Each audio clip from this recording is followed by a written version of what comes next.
Este es Relatos de Vida, una serie de memoria indígena. Esta serie está pensada con el deseo de compartir los testimonios, experiencias, memorias y teologías de hermanas y hermanos indígenas desde su cosmovivencia de fe cristiana en sus comunidades indígenas. Hoy tenemos el placer de tener a nuestro hermano Ismael Conchacala Gil, de la etnia Wiwa de la Sierra Nevada de Santa Marta. Su primera lengua materna es Damana y su segunda lengua el Kogi. Ambas se hablan en el territorio de donde él pertenece. Hace 7 años está casado con Carol y tiene 3 hijas, Allen, Nuisa y en este momento también sirve en las comunidades indígenas. Sirve como voluntario en memoria indígena y también en RELIEC. Ha sido traductor de la Biblia a la lengua damana y en este momento tenemos el placer también de compartir con él en la jornada como amigo. Con ustedes, bienvenido Ismael Zaballu. Estamos felices de tenerte aquí y bueno, nos gustaría que pudieras, antes de hacerte algunas preguntas, pudieras presentarte en tu propia lengua y podemos conversar un poco de algunas preguntas que te vamos a hacer. Kawanjina iwa Mavinanji Mashawashka Zenji Banao. Hermanos, estoy contento de conversar con ustedes a través de este medio.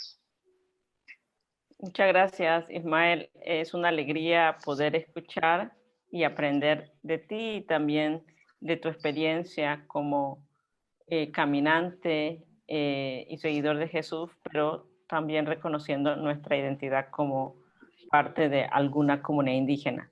Y nos gustaría escuchar un poco sobre, si nos pudieras contar un poco la historia de tu relación con Jesús y con la Biblia, que nos cuentes un poco tu jornada, tu caminar en esta relación de experiencia de fe que has tenido tú.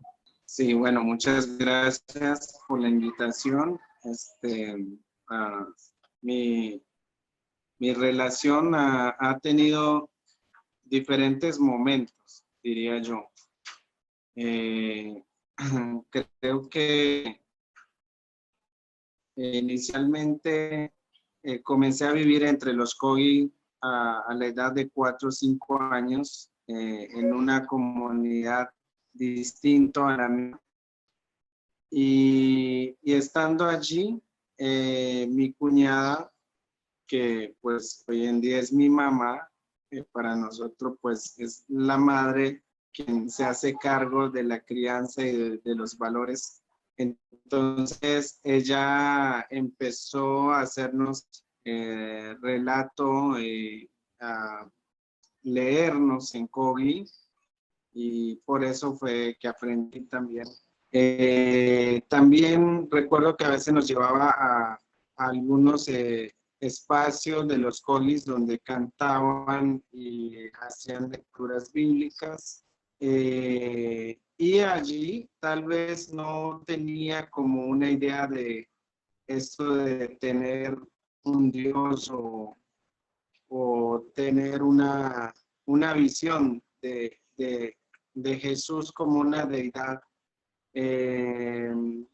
Pero sí que hacían, por ejemplo, mucho énfasis en el tema del infierno o del castigo en el más allá. Entonces, eso sí fue marcando de alguna manera en mi vida personal, tal vez esa relación a partir de un poco del temor a condenarse. Entonces, y también empieza una lucha entre la tradición y la fe que querían de alguna manera que profesara. Sí, entonces también empieza a brotar algunas características importantes como acercarse a este Dios, a este Jesús a partir de la lengua Kogi. Entonces, una creencia, una tradición que era tan ajeno a mi familia, a la casa donde yo venía, y creo que fue algo que empezó como a conectarme ahí con la comunidad de fe cristiana indígena.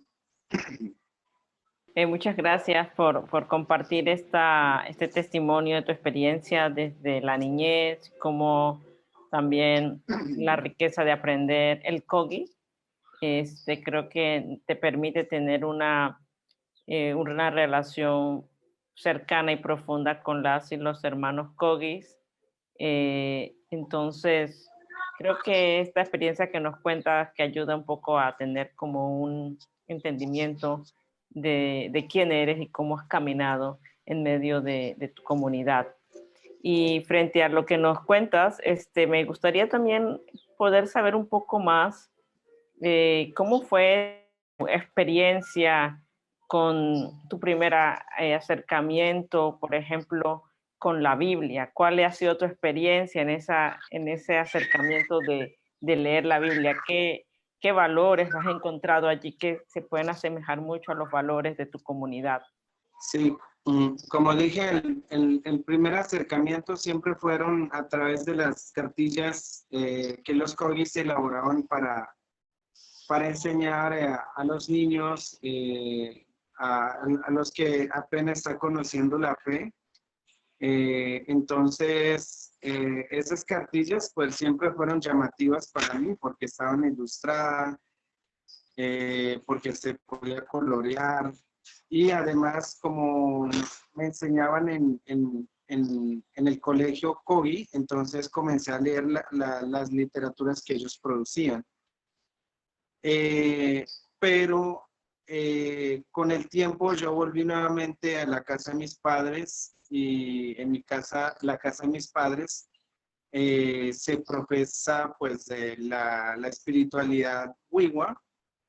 Entonces, de alguna manera, pues volví a desinteresarme del tema de fe, y pero como conté, también empieza una lucha de si seguir como pensando en la fe cristiana o simplemente asumir que aquellas cosas no eran parte de nosotros, parte de nuestra identidad.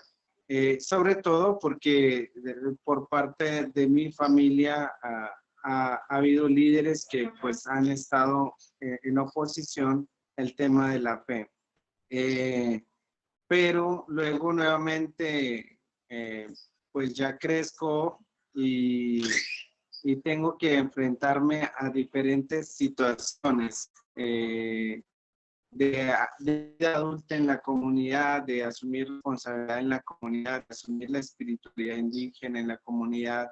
Y tal vez en ese momento no me sentí tan a gusto de estar haciendo esto, sino tal vez quería explorar un poco afuera de mi comunidad, eh, pero lo que no sabía era que pues, saliendo un poco de la comunidad nuevamente volvería a reencontrarme en ese camino con Jesús. Entonces, para mí es muy difícil hablar de una conversión porque en este caminar pues trato de entender que Jesús significa un poco más allá de esa visión primera bueno, del infierno, la opción de Jesús como para no ir al infierno, sino lo he sentido más como un camino en la vida, un caminar con Él. Significa mucho el sentido de la vida en comunidad. Así que para mí el tema de acercarme a Jesús o a la Biblia misma significa el sentido que uno mismo le da a la lectura o a Jesús. Y ese sentido es desde la comunidad. Entonces, ya estando en Bogotá, estando en las ciudades, nuevamente volví a acercarme a las iglesias, a relacionarme nuevamente con los Kogis y ahí empiezo nuevamente a conectarme con las Sagradas Escrituras, pero esta vez no solamente a escuchar otros qué dicen sobre eso, sino acercarme yo y leerla y tratar de entenderla, como decimos, escudriñar un poco. También el interés de estudiar más a profundidad. Entonces ahí también empiezo a darme cuenta de que hay muchas comunidades cristianas en Latinoamérica o en el mundo que tienen diferente forma de pensar sobre la Sagrada Escritura. Y a partir de ahí, entonces también comenzó a nacer como un interés de cómo podríamos entender los wiwas sobre la Sagrada Escritura desde nuestro pensamiento, desde nuestra realidad como cultura wiwa, como un pueblo, desde nuestro idioma además, sobre la Sagrada Escritura o sobre Jesús. Y bueno, ahí ha comenzado toda esta tarea de querer tener una lectura desde nuestros ojos wiwa. Gracias, Isma, porque en medio de tu caminar nos vas comentando mucho del aprendizaje que has tenido y nos enriquece. Bueno, le doy la continuidad a Andrés. Bueno, en este caminar ahora con esta comunidad wiwa, como dices, buscando caminar con Jesús como wiwa, nos gustaría escuchar de ti, Ismael, como son traductores en este trabajo también.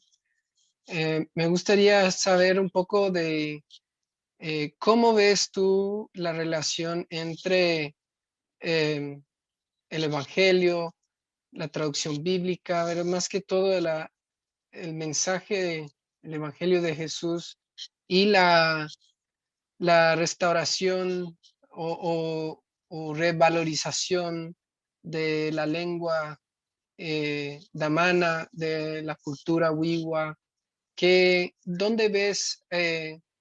Bueno, quizás la pregunta es para ti, si el Evangelio de Jesús es una fuerza que da vida a la lengua y cultura, o si es más, es una fuerza colonizadora que elimina su cultura y lengua. ¿Cómo lo ves tú, la relación, y cómo eso afecta el trabajo que ustedes están haciendo con su pueblo?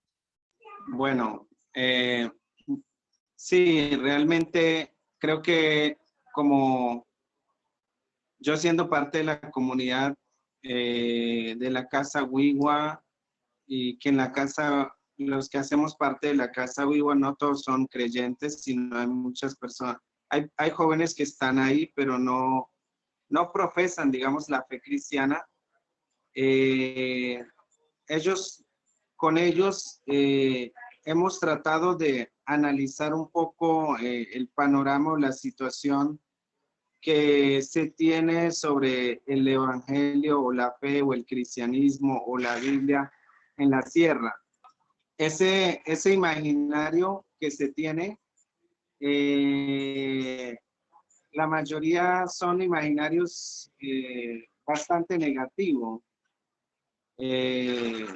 Como dices, se cree que el evangelio es colonizador, o que la propuesta de fe simplemente trae exterminio a la cultura. Creo que parte de esto que se ha dicho en parte es verdad, pero hay otra parte que tenemos que analizar qué tan cierto es eso, ¿sí? Sobre todo, desde dónde viene este tipo de argumento.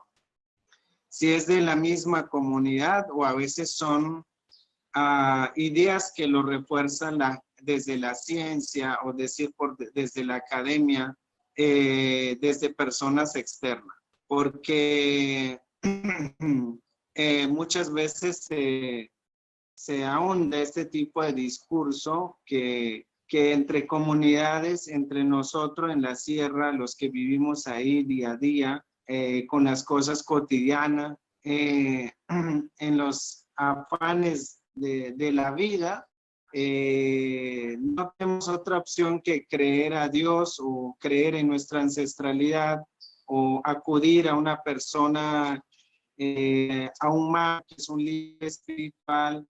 Entonces, la realidad es otra. Las creencias no pertenecen a nadie.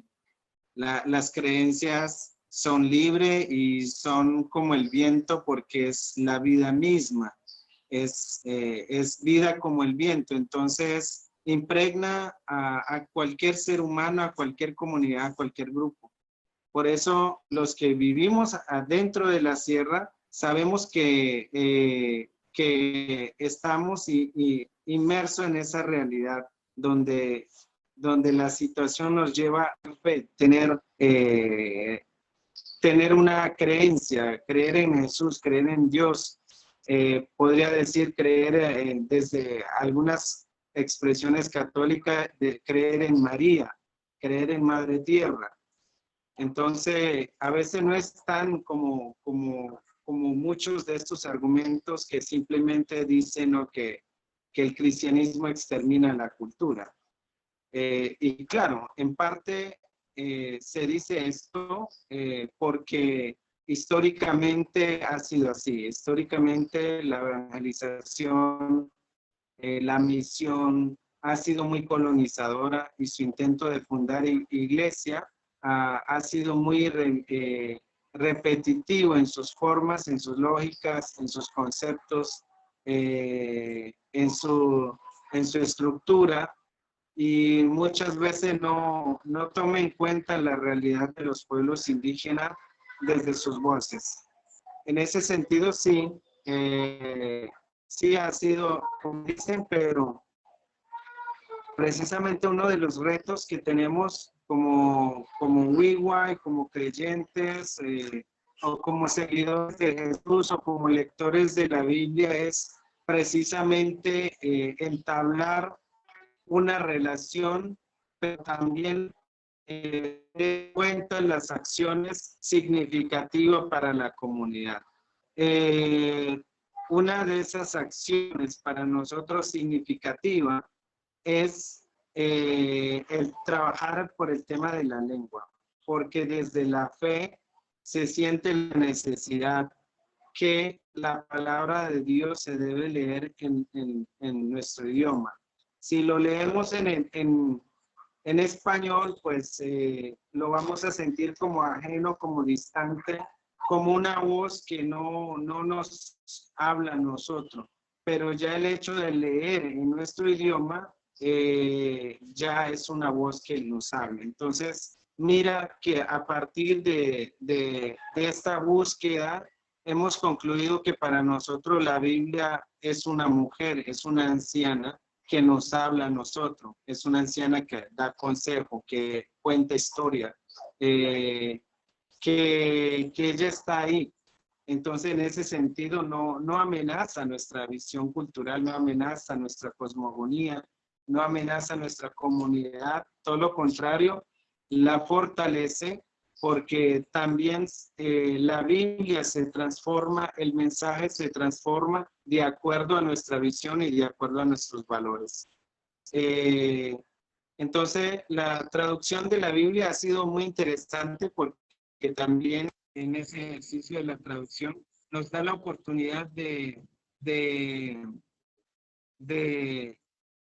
profundizarla más, de entenderla más, pero a la vez de comunicar su mensaje a otras personas en nuestro lenguaje, pero un mensaje significativo para la comunidad.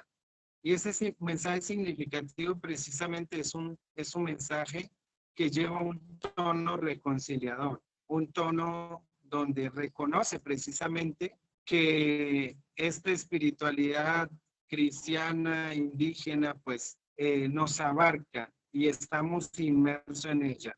Y por lo tanto la Biblia no puede convertirse en un signo de muerte, en un signo de imposición, en un signo de violencia, en un signo de tensiones. Muchas gracias, Ismael. El camino de la reconciliación, como bien indicas, las buenas nuevas que podemos reconocer en nuestras comunidades y cómo el Evangelio de Jesús sigue invitándonos a amarnos los unos a los otros, al prójimo, y lindo lo que menciona sobre la Biblia como anciana, que cuenta historias, que bueno, ha sido interesante escuchar un poco sobre tu vivencia y lo que habla sobre la Biblia como anciana, que cuenta relatos, que enseña, que tiene sabiduría, que muestra el camino. Es muy lindo poder también acercarnos al texto sagrado de la Biblia desde esa perspectiva como anciana, y cómo las sabias en nuestras comunidades y los sabios también nos van enseñando a los y las generaciones más jóvenes de indígenas a cómo vivir la vida. Y frente a esto que nos cuentas, queremos unirlo con este tejido y esta pregunta: ¿qué tiene la iglesia indígena para ofrecer al resto de la iglesia? Es decir, ¿qué tiene que aportar las voces y los recuerdos indígenas? ¿Y por qué la iglesia debería escucharlo? ¿Cuál es el aporte de las comunidades de la iglesia indígena para la iglesia global? He escuchado la pregunta: ¿cuál es el aporte que hace la iglesia indígena a la iglesia global? ¿Cierto? Sí. Sí, no se te ve el video. Sí. Sí, bueno, sí, yo creo que necesitamos de alguna manera caminar en conjunto las formas de la evangelización, las formas de lectura bíblica, las formas de practicar los valores de la fe. Uno, cuando se encierra como en una comunidad y no tiene una visión más global, a veces también nuestra lectura puede sesgarse y podemos cohibirnos de otras experiencias que pueden nutrir nuestra experiencia local. Vivimos tiempos donde podemos ampliar las experiencias que vivimos en una comunidad y asimismo alimentarnos con otras experiencias.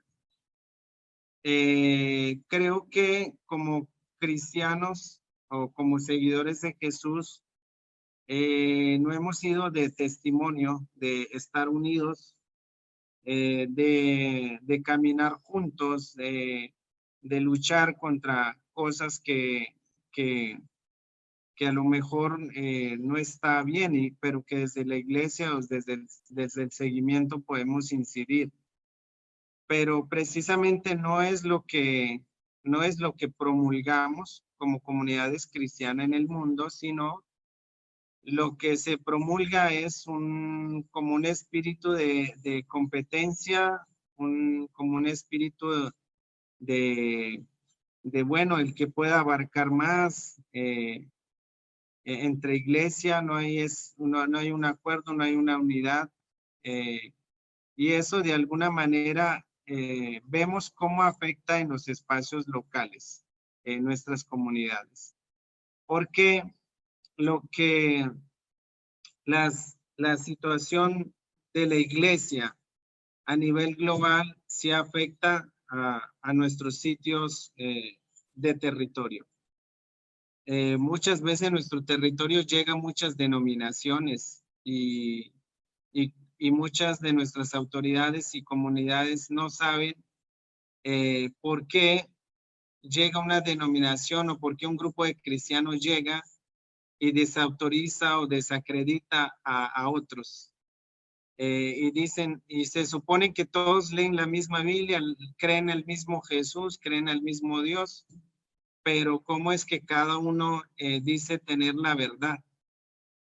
Y bueno, yo creo que son uno de tantas cosas que no damos un buen testimonio. Entonces, caminar con las comunidades puede también una forma de unir esfuerzo, de también aprender cómo las comunidades han vivido su espiritualidad, han mantenido sus valores y cuáles son esos valores que están inmersos en nuestra ancestralidad, que dialoga perfectamente con nuestros saberes indígenas. Entonces, yo creo que ahí es importante cómo la iglesia indígena podemos aportar. No queremos que como indígenas solamente lleguen a evangelizarnos, sino, por ejemplo, desde la Casa Viva creemos que muchas misiones que quieren entrar más bien necesitan escuchar el evangelio desde nuestra voz. Y en ese sentido no solamente vienen a evangelizarnos, sino que nosotros también podemos hablarles y enseñarles de ese evangelio. Entonces, tenemos que estar en un lugar, en una posición donde todos necesitamos aprender.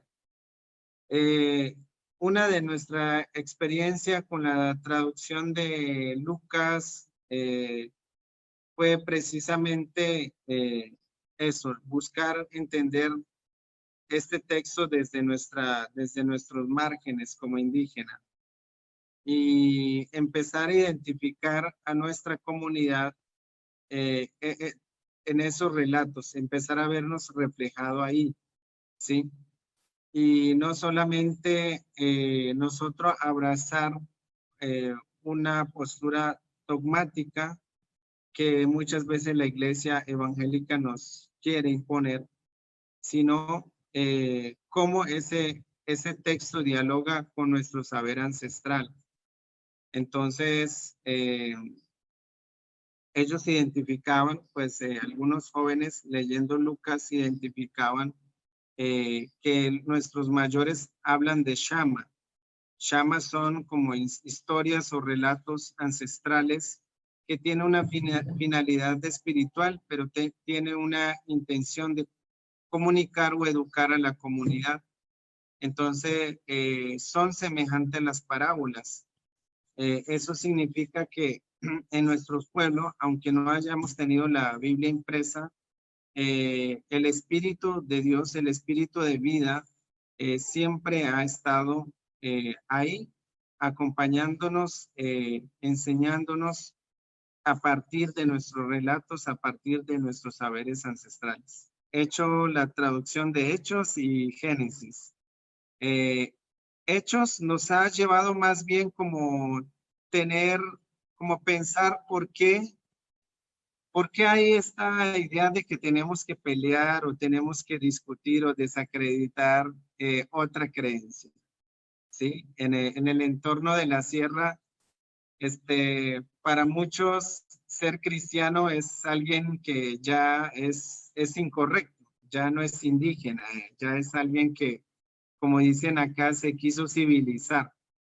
Y esa situación nos dialoga perfectamente con la situación de los primeros cristianos, no en el sentido simplemente de una persecución por seguir, sino también es una lucha por transformar ciertas prácticas y ciertas culturas o cierta visión de vida que no genera comunidad, que no genera unidad, sino que genera opresión, genera prácticas, bueno, que no son lo que enseña el Evangelio. Entonces, para nosotros ha sido como muy interesante porque a veces está ese imaginario de que a los cristianos indígenas hay que exterminarlo, hay que suprimirlo de alguna manera, ¿no? Pero por otro lado, cuando los cristianos indígenas toman algo de fuerza, también quiere hacer lo mismo. Entonces, ahí es donde creemos que nuestra fe debe ser más equilibrado en querer aceptar también otras expresiones de espiritualidad, pero también asimismo exigir el derecho o la libertad para expresar el seguimiento a Jesús. Muchas gracias, Isma, por comentarnos mucho acerca de tu experiencia como traductor y nos ayuda mucho también a reconocer el valor de tantos traductores y traductoras de la Biblia indígenas, quienes están contribuyendo con un deseo de acercamiento a que podamos entenderlo desde nuestras lenguas maternas. Y creo que frente a eso quisiera hacerte una pregunta con relación a tu experiencia con la Casa Wiwa y la lengua, que has hablado un poco sobre eso, un poco sobre el proyecto que tienen con la Casa Wiwa. Me encantaría que pudieran los hermanos y las hermanas que escuchan conocer el proyecto de la Casa Wiwa, de qué se trata, quiénes participan, cómo surgió. ¿Te gustaría contarnos un poco acerca de este proyecto? La Casa Wiwa hace parte sí, de esa búsqueda de que queríamos hacer como Wiwas, ese acercamiento a la palabra, a la fe, pero también a la vez es una resistencia a que no podemos siempre depender, que para acercarnos a la Biblia tenemos que depender de una misión o de una iglesia urbana, sino que nosotros como creyentes podemos tener nuestro propio círculo, nuestro propio espacio, nuestro propio lugar. Porque, como dije ahorita, la mayoría de las veces la gente, las iglesias de la ciudad o las agencias misioneras manda un misionero que no quiere callar, sino hablar. Entonces, muchas veces no están dispuestos a escuchar a los indígenas porque ellos son los que traen la verdad, ellos son los que traen la verdadera interpretación. Y nosotros así, con el tiempo nos convertimos como una vasija que siempre hay que estar llenándolo de doctrinas, de corrientes, de posturas teológicas, Y entonces para nosotros la Casa Wiwa se da en el marco de esa situación donde queríamos nosotros mismos empezar a tener un acercamiento bíblico, una comprensión desde el ejercicio de la traducción. Pero por otro lado, también queremos que este espacio sea un espacio seguro, donde nadie se sienta discriminado por profesar la fe cristiana, o si bien una persona que no cree en la fe cristiana tenga la libertad de hacer amistad y de dialogar con el cristiano. Y no siempre la fe termine siendo un tema de conflicto, un tema de tensiones, un tema de decir que tú no eres indígena o que tú vas a ir al infierno porque no crees en Dios o esto, lo otro, que mayormente son la forma como se relacionan los cristianos y los que no son cristianos.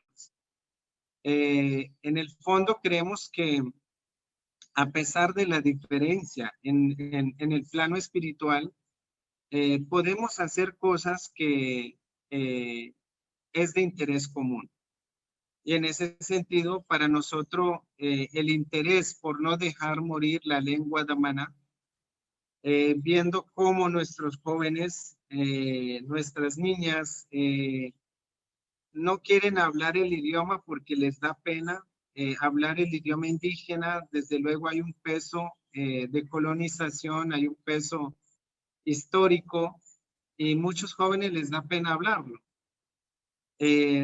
Para nosotros ha sido algo retante porque queremos que nuestros jóvenes, hombres y mujeres, puedan seguir hablando, pero además escribiéndola, relatando historias, y de esa manera también creemos que nuestra fe se va a nutrir un poco más.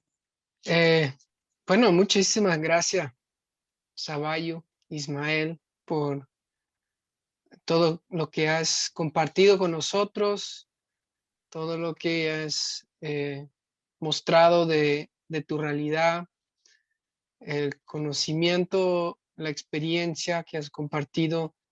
Creo que es muy valioso y creo que puede inspirar a otros hermanos, hermanas indígenas que también tal vez están en esa lucha, sientan esa tensión entre su identidad y su fe, y reconocer que hay otros que están en esta tensión también, y que también no necesariamente está mal vivir en estas preguntas, estar en esta tensión, que podemos en medio de la tensión encontrar una creatividad, una imaginación profética que puede traer el vivir bien, la transformación